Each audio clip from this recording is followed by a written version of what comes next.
Hello, my name is Nick Desbarats, and in this short video, I'm going to give you a quick introduction to my Practical Charts course so that you can decide if it's the right choice for you or your team. And so very quickly in the video, I'm going to talk about what the course is, who it's for, what exactly you'll learn how to do, major topics that we're going to cover in the course and the agenda, what makes this course maybe a little bit different than other data visualization courses, and then a little bit about me, the instructor. So what exactly is the Practical Charts course? Well, it's a data visualization course. And so basically we learn how to make charts and graphs. And specifically, we talk about how to make all major chart design choices like choosing a chart type or choosing a color palette, deciding what to highlight, how to format scales, and avoiding all common data visualization mistakes. And as we'll see in the course, it's very easy to actually misrepresent data in charts, even if you're not trying to deceive anyone. And ultimately, after the course, participants will be able to make charts that are engaging, that people will actually bother to read rather than just skipping over in a report or a presentation, that are obvious, right? That don't leave the audience guessing in terms of like, well, what is the point of this chart? It's going to be very clear. That are also accurate, that represent the data accurately. If we were to ask basic questions to the audience about the data after seeing the chart, they'd give us basically correct answers, and that are effective. Ultimately, we always create charts for some kind of purpose, right? We're trying to explain something to someone, we're trying to persuade them to do something, and ultimately that's what matters, is did it do what I call the job of the chart? In terms of duration, online it's 4 half days, and in person it is 2 full days, which kind of brings me to my next point, which is how to actually take the course. There are 3 ways. Most of the courses that I deliver are as private workshops for 15 to 80 employees of a single organization, either live online, usually using Zoom, or at their location anywhere in the world. I'm up to about 15 countries now. I also deliver 3 public open registration workshops where anybody can register, sometimes online, sometimes in person in a different city around the world. And I now have the Practical Charts on Demand course, which is a pre-recorded version of the course, 6.5 hours of video in 45 lessons for a more affordable price. You can, of course, find out about all these options on my website, practicalreporting.com. Who should take the course? Who did I design this course for? Well, really, it's for anyone who creates charts as part of their job, and that is now a lot of different kinds of jobs. The majority of people who take the course are kind of data people, data analysts, data scientists, software developers, but there are also HR professionals, marketing professionals, sales professionals, healthcare professionals, and many others, because of course, many of these roles are handling data in virtually every sector. I have taught courses in everything from nonprofits to aerospace and banking and software development and everything in between. In terms of skill level, you can be a novice with relatively little data visualization experience, or even seasoned professionals. I've had people who have had literally dozens of years of experience in a data field who have found the course to be very valuable.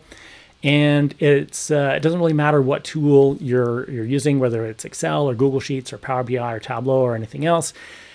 The best practices for data visualization don't really change based on which tool you're using. So why actually take this course? Well, in recent years, there's just been a lot of talk about the fact that charts should tell a story or support data-driven decision-making or unlock the power of data or even to make it beautiful. But the reality out there is a bit less rosy. Unfortunately, most charts are unobvious, right? What is the point of this chart? I'm not sure. Or just confusing, right? I don't really understand how to read this chart. Or accidentally misleading, where if we were to ask the audience basic questions about the data, they would give us wrong answers based on our chart. For example, this looks like a perfectly reasonable chart, right? I guess we're like some sort of money management company. We have 3 portfolios of assets, and it's showing the breakdown of each portfolio by very high risk to moderate to very low risk. Like I said, it seems like a reasonable chart, but what is the point of this chart, right? What is the main takeaway here?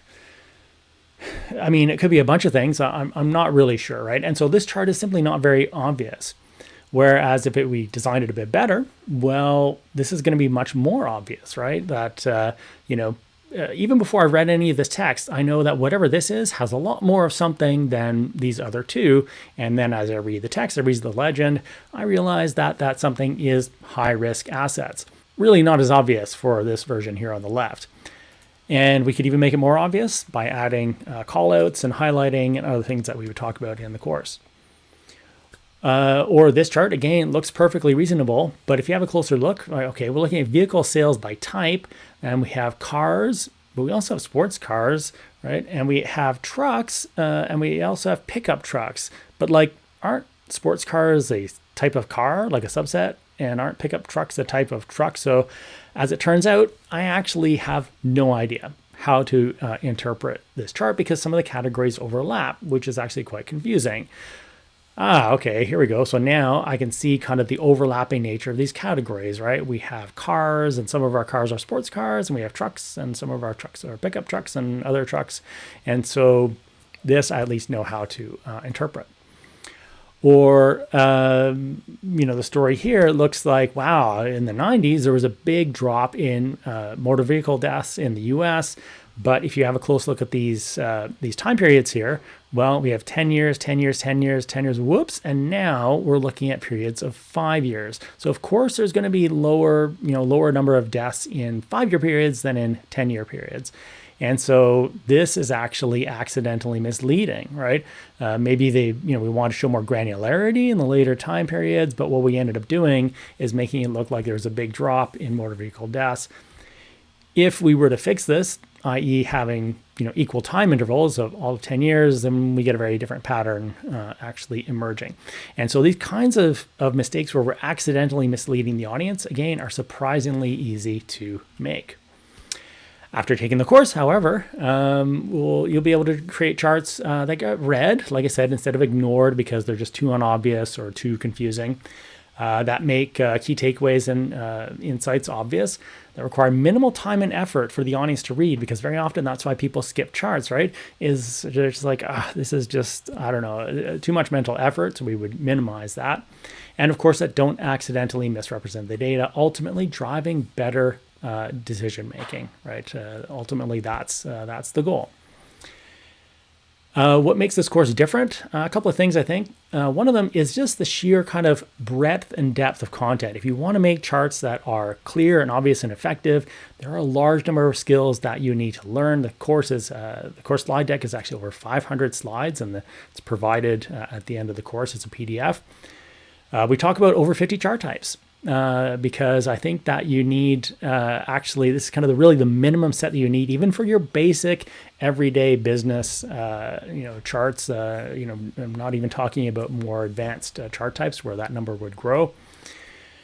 Many common challenges and solutions, things like how to handle outliers. This is one of my favorite data visualization tricks using what are called inset charts, or how to visualize cyclical data, data that maybe has seasonality, annual patterns or weekly or monthly patterns. How to represent missing data accurately. Unfortunately, a lot of charts don't do this properly, and they end up actually being misleading or confusing, for missing some of the values. And many, many other topics, right? This is the workshop agenda, and as you can see, there are many things that we talk about, everything from legends and color choices and text and number formatting to our 50 chart types, which are in these categories, and then touching on filters, animation, highlighting, making charts obvious, and many, many other topics. Another thing that I think makes this course quite different is that it provides very specific guidelines. For example, if you need to show the breakdown of a total, there are, in fact, at least 6 important chart types for doing that. And I provide specific guidance about exactly when to use each type. And unfortunately, many other courses and books, they tend to be more kind of vague or rely on judgment and intuition that maybe participants haven't really kind of developed yet.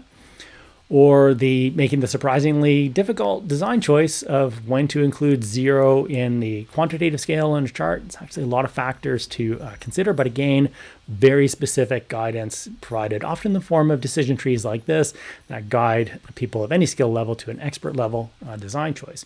And in fact, there are 30 of these design decision tools provided as part of the course, and they're provided in a cheat sheet package, a downloadable PDF that all participants get as part of the course.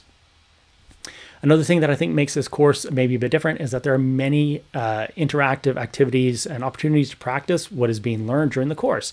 There are 6 interactive kind of let's fix this chart together activities where I bring up a chart live in Excel, and then as a group, we improve its design.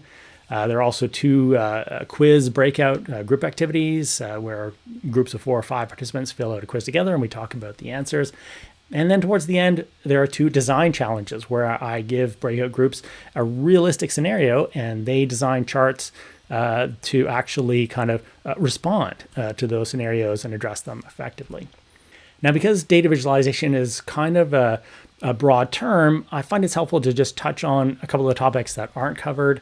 We're not going to talk about very kind of artistic or highly specialized or highly technical charts. Those 50 chart types that I mentioned before are your basic chart types that are required for most sort of business reporting. Not going to talk much about dashboards. I have an entire other course about dashboards, my practical dashboards course. You can see the link there if you're interested in that. And we're also not going to talk too much about analyzing data. Yes, data visualization is a great tool for analyzing data, but the course focuses specifically on communicating data to an audience. It's also not a course that teaches you how to use any particular piece of software because the best practices for choosing chart types and color palettes actually don't really depend on which software you're using. It's going to be the same. And everything that I show in the course can be implemented in any major popular data visualization software product that's out there. You don't need any highly specialized product features or product expertise. Very briefly, a word about myself. I've had the opportunity to teach these skills to thousands of professionals just like you in many, many different sectors. As I mentioned before, some of my clients you can see listed on the side here, and there are many others. I've lectured at top universities like Yale and Columbia and U of T. I have a software background, but as I just mentioned before, I don't actually talk much about software in the course. And I've written a couple of books, which I will mention in a moment. I've, again, been fortunate to teach these skills all over the world. In fact, I think I'm up to 16 countries or something by now. And as I mentioned, I've also now published 2 books, Practical Charts and More Practical Charts, with Practical Dashboards coming out in late 2025 or early 2026. And the first 2 books are Amazon #1 new releases. I've also been fortunate to have gotten lots of great feedback from participants in the course. Some people saying, in fact, that it's even the best workshop of any type that they've ever taken, which is quite gratifying to hear, of course.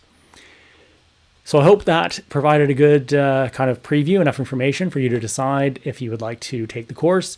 More information, of course, available on my website, practicalreporting.com.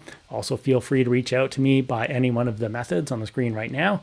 And I will be happy to answer any questions about the course. Thanks very much for watching.